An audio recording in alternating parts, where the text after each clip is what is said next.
Tasha Womack is an author, artist, and thought leader, championing the idea of Afrofuturism. As he joins us now, you just saw her in the story that we just had, talking about black filmmaking, horror filmmaking in particular. Thanks for joining us, Tasha.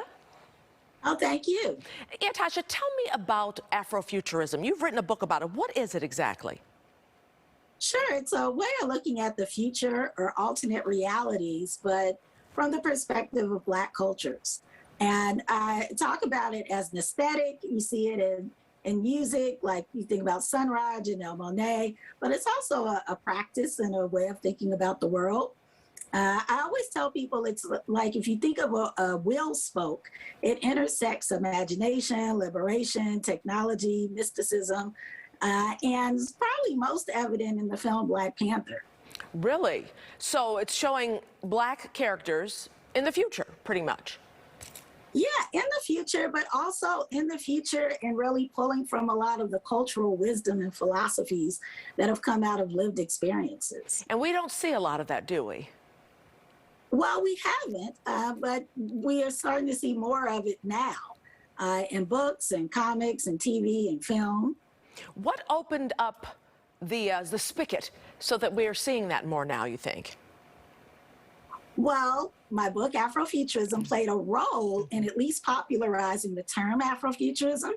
But the ideas itself have been around for a long time. I mean, if you think about funk music, or you think about Earth, Wind, and Fire, or again, Sun Ra and many others. But I would say more recently, the film Black Panther really helped people to, one, think about Black superheroes, but two, see this sort of mythological world where you have this land of Wakanda, a lot of technology, but also this intermixing of culture and inspirations, and have people thinking about futures and how they connect to our histories and how you bring the good stuff forward. We talked a little bit about, right before we got to you, about the Peele effect and how Jordan Peele is bringing that to movies now. And the Peele effect pretty much is showing you horror movies, but with a message, wouldn't you say? Yes, very much so. It makes a commentary about the Black experience, but it also makes this commentary about otherness. We saw insights into gentrification.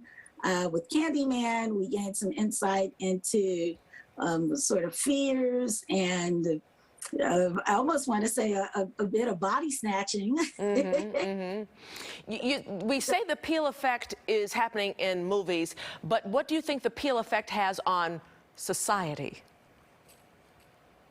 Well, I think it reminds people that they're not always seeing perspectives from a lot of different cultures, for one. And two, I think there's just a world of storytelling that we're starting to recognize. They're coming from all kinds of places where people are sort of challenging their conventions on what horror stories look like or what kind of subjects it can engage. Let's talk a little bit about Birth of a Nation. Now, Birth of a Nation was originally back in, what, 18 whatever, or 20-something, 1920 or something like that. And then, of course, it was remade in 2016. Would you say that was the first Black horror movie?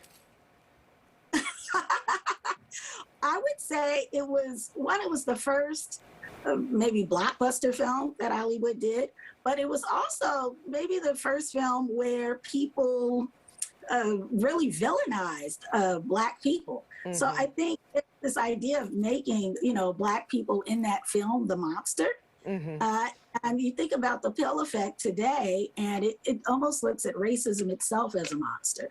So I think a lot of the caricatures that we probably saw in horror films and the way certain Black characters were treated was in part sort of codified with the film that you mentioned.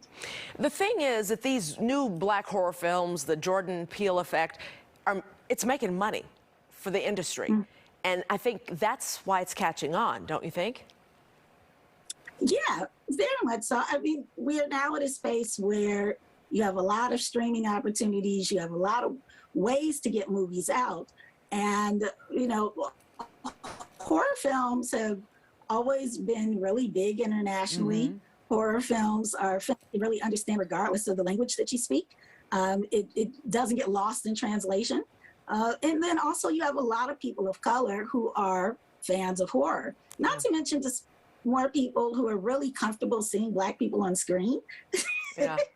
So that makes the difference. Definitely. Tasha, thank you so much. Your book is called Afrofuturism, The World of Black Sci-Fi and Fantasy Culture. It's available wherever books are sold.